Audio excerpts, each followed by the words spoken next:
Alright, today I'm going to give you guys a detailed look at this Iron Man Mark 50 by Hot Toys. And the box has gotten a little cheaper. Instead of having a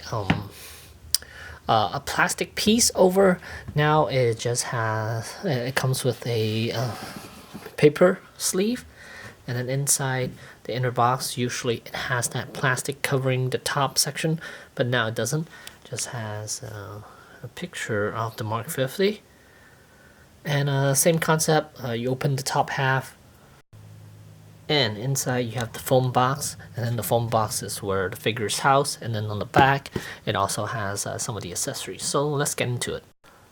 Alright, so here we have Mark 50 outside of packaging, and let's go over the accessories first. First we have the Tony Stark head sculpt, and then we have the Infinity War base, and there's the neck piece. And here's the flight base rod, the bendy rod for it. And there's the clamp back there. And then here's the flight booster, I guess. And then this one is the arm cannon, which looks like a toy. And then these two pieces I just took off of the figure itself. It's supposed to be underneath the armpit. I just took it off. It's just easier to work with the lights when those things are off. And then here we have a pair of repulsor blast hand, pair of fists, and then here's the arm I took off because I attached the arm cannon onto his hand, onto his arm there. And that's it. That's everything. So let's get a closer look at Iron Man Mark 50. There it is. There's the nano suit. And again, the arm cannon's already attached. First thing you'll notice when you take this figure out of the box, if you own any of the other die-cast Iron Man figures, it's that this one is lighter. It's about I would say a fourth the weight of the other Iron Man figures. And you will notice when you take it out of the box, you notice there are only a few die-cast pieces. This figure, not a whole lot, mainly around the legs, because I believe the inner thigh, this is metal, and the calves are metal, and then the shoulder pads are definitely metal. The shoulder pads, and then I think everything else is plastic. So not a whole lot of die-cast pieces with this Iron Man figure. Very, very organic looking. See, there are no sharp edges on this thing whatsoever. Well, there are some like here and stuff, but overall it's very smooth looking. I like the paint job too. It's very shiny. Alright, so this figure has a lot of compartments for lights, because it does have a lot of lights that goes on him. So let's show you some of them, okay? So in order to take this panel off, I find it the easiest way. You can just pop it right here, actually. No, actually you can't. Easiest way is to get these flaps open first. I find it easiest to get these flaps open, and then put my piece of plastic right here and then twist. You just need to push it in here and twist, and then this panel should come right off. And then here on the back, this is where the battery's housed, and it's also where you attach this flight piece. So battery is already inside, so once I turn it on, you can see 2, 4, 6 lights back here. And I'm not sure if you guys see it. Let me dim it down a little bit. So here there are 2, 4, 6, and then on the front you have 2, 4, 6, and 7. And then as for the head, you pop the whole, well, pretty much the whole head off. The face mask is actually attached to the top as well, and then batteries over here, housed inside, and then you flip that switch. So now I have half of it lit up, and let me show you the rest. All right, now for the arm, here it's best to pull the arm out first, because there is a mechanism where the arms could come out a little bit. Let me move this camera up a little bit so you guys can see it better. So it's kind of like the Mark 43, 42 and 43, where this piece does come out, and then it has a little butterfly joint, which is nice. And then this piece, the shoulder pad, is on the spring, so it lifts up and down. So you got to be careful when you're turning the arm. I highly recommend you pull the arm out first. I'll show you on this side as well. So you pull, and it comes right out, and then that's when I want to move, because you don't want this shoulder piece to rub against the trap here.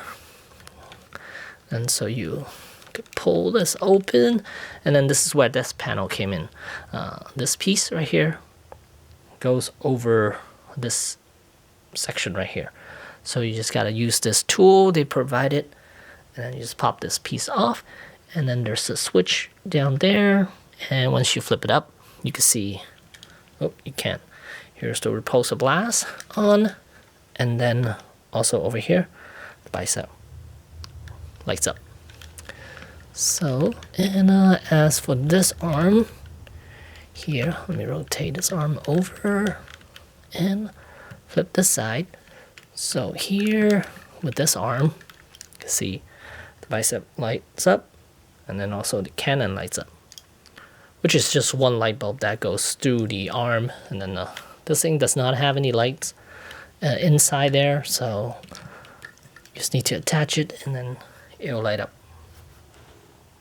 right there. See, really pretty there.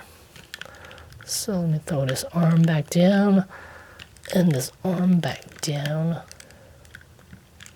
And as for the legs, here, the instruction tells you to press here. I don't know why. It's not really pressing. You just need to pull this piece out. If you pop this, whole piece comes off right there. So you gotta make sure you grab this section, not here, the gold color piece, because that piece doesn't move. So you can see this piece is the one that lifts up. And then over here, put the batteries in, and then you pop the switch. Then you'll see the thigh lights up, and I think that's it. Yep. Thigh piece lights up, and then you just pop this piece back on. And oh, you gotta be careful with this. Yikes. With this piece right here. Might wanna lift this piece out of the way first before you pop the thigh piece back on. And there it is, right there. So I'll do the same on this side. Zoom out a little bit so you guys see more. So I just need to pull, flip, get this piece out of the way a little bit.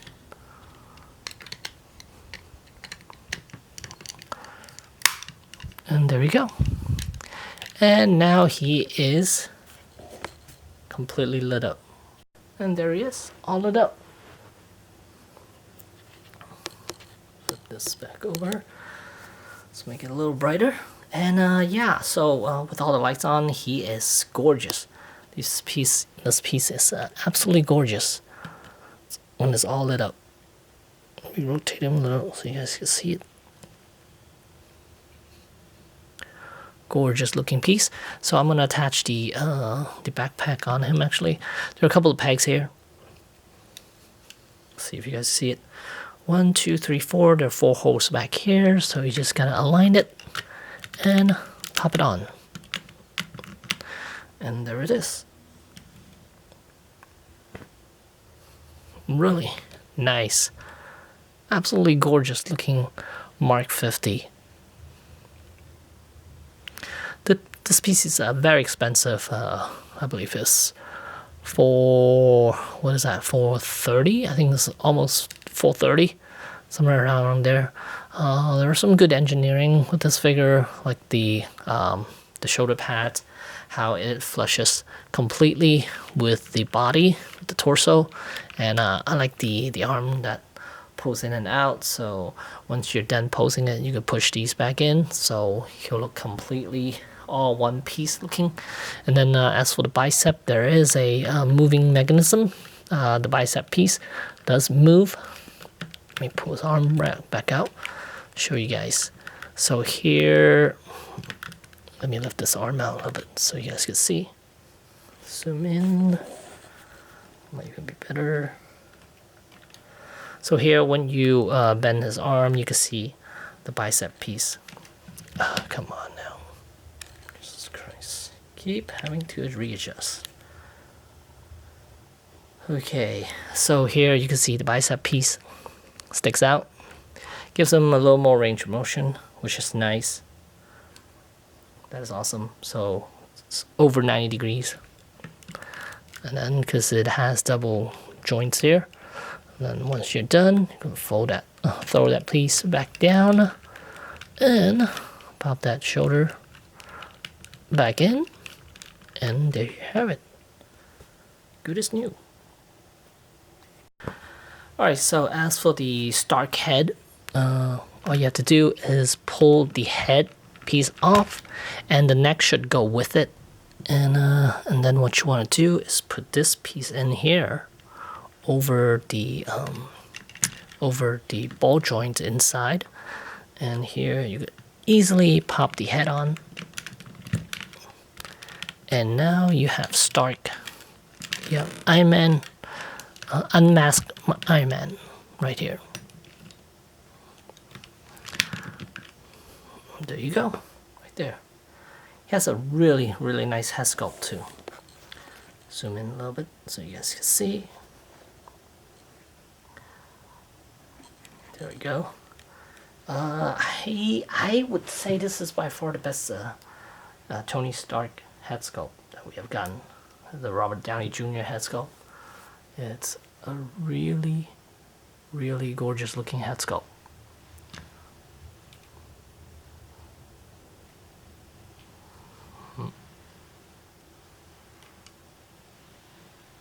There we go. Really nice. Let me see if I can zoom in. There we go. An even closer look.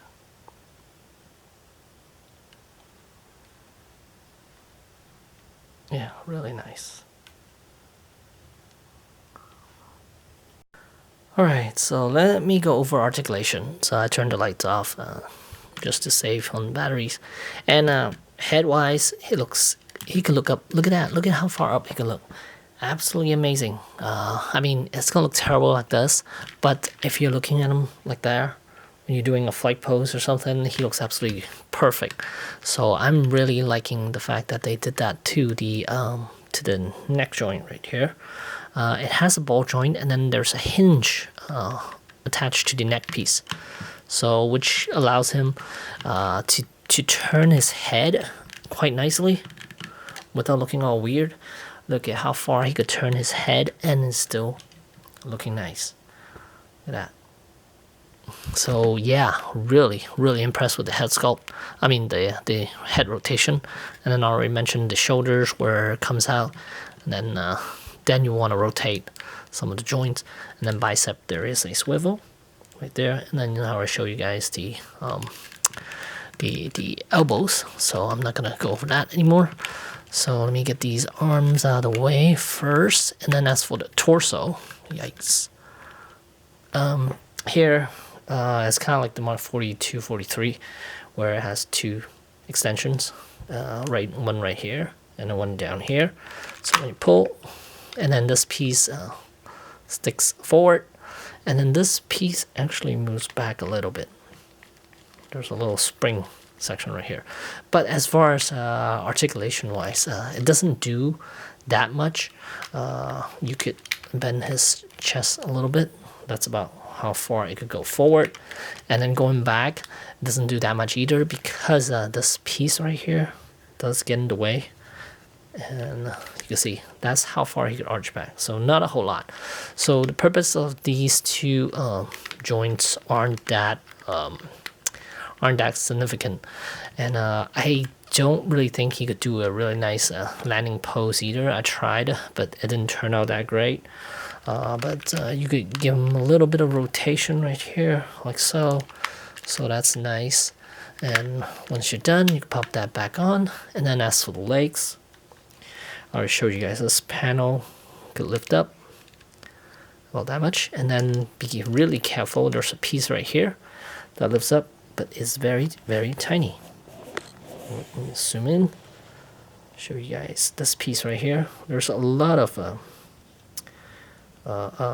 small section that's sticking out, so you got to be careful. This piece as well. And then the legs can be lowered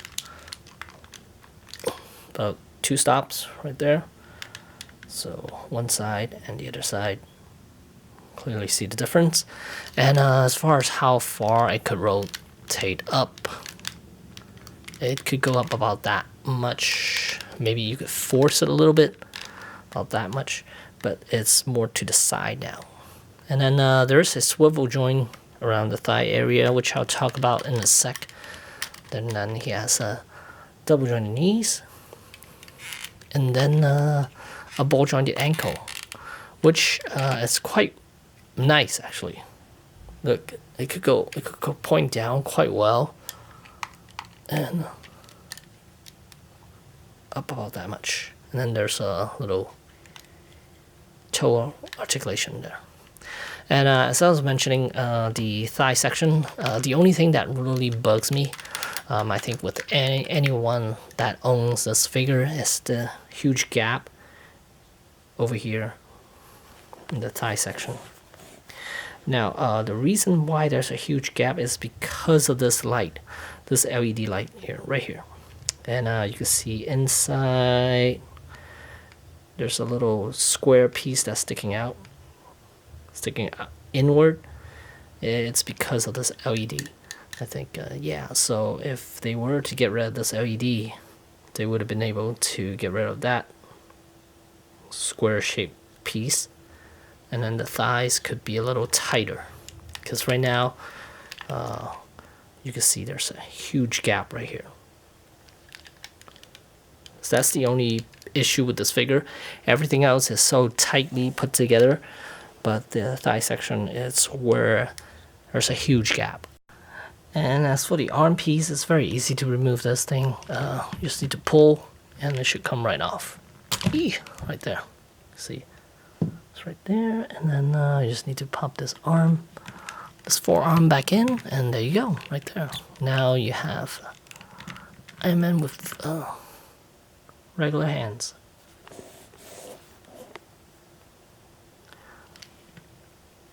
Right there. Alright, so another thing I don't like about this figure, well, it's not the figure, but the base itself.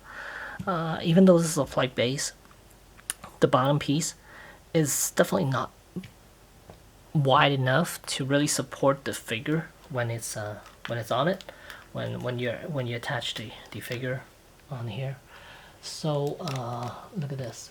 He is leaning completely forward, and the base seems to be kind of flimsy. So yeah, I wouldn't recommend using this flight base that much or at all, because another issue I have is when you have the so-called flight backpack on, it wouldn't even fit this it wouldn't even fit onto the clamp wouldn't even work for this figure if you have it on. I don't imagine. Well, actually you can, but they're actually underneath it.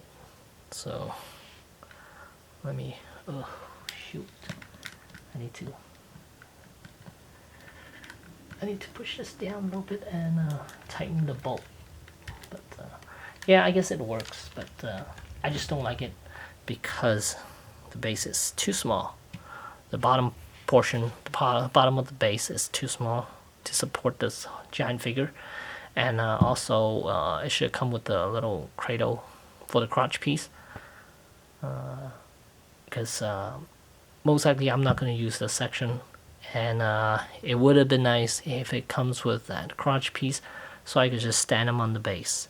But this figure doesn't come with those two pieces, only this bendy wire piece. So that's a shame. So right now I'll have them stand on here. And one thing I do like about this figure is how sturdy it is. Because a lot of the Iron Mans from before, they have pretty weak ankles. But this one has a very sturdy ankle, so I don't feel like it's going to topple over or anything if I just stand him up without something supporting the back of him. And yeah, I find him very, very stable. And as for this piece, here you can see there are two pegs down here. It's for the left arm. Just make sure you only use this for the left arm. And I just need to remove this panel right here. Just pop this piece off, and then you could push this piece on here for a shoulder cannon. I mean the forearm cannon. So let's take a look at him once more. And overall, this is a gorgeous piece, but a very expensive piece. And now after having this in hand, messing with it, I really want the accessory set, but that set is so expensive. With let's see, a little for I guess $130 more or so, you could get another Iron Man. So I don't think that's worth it. The accessory pack, I don't think it's worth it, but it would be nice to have, especially the exclusive set where it has the battle damage face mask. That's the only piece I really want. And then next to that would be the shield that this figure should have. And yeah, I think those are the two pieces I really want out of that set. But oh, and the sword, I guess that's kind of cool too. But overall, the rest of them I could do without. It's not that big of a deal. Hopefully you will see some knockoff version of this face mask out on eBay or something, so I could just pick that up. Otherwise, yeah, I don't think I will pay $242 for the accessory set. It's totally not worth it. And lastly, I just want to show you guys Tony Stark next to Tony Stark. There's Big Tony and Little Tony. The Little Tony is from SHF. The head sculpt is a third-party head sculpt, which looks absolutely awesome. Oh look, they part the hair differently. This one is part on the left side, while this one is part on the right side. So yeah. And yeah, overall, highly recommend this thing, but it is expensive. Yeah, and less diecast, but it looks gorgeous. Piece looks absolutely gorgeous, and amazing head sculpt. So yeah, there you go. There's the Mark 50 from Hot Toys.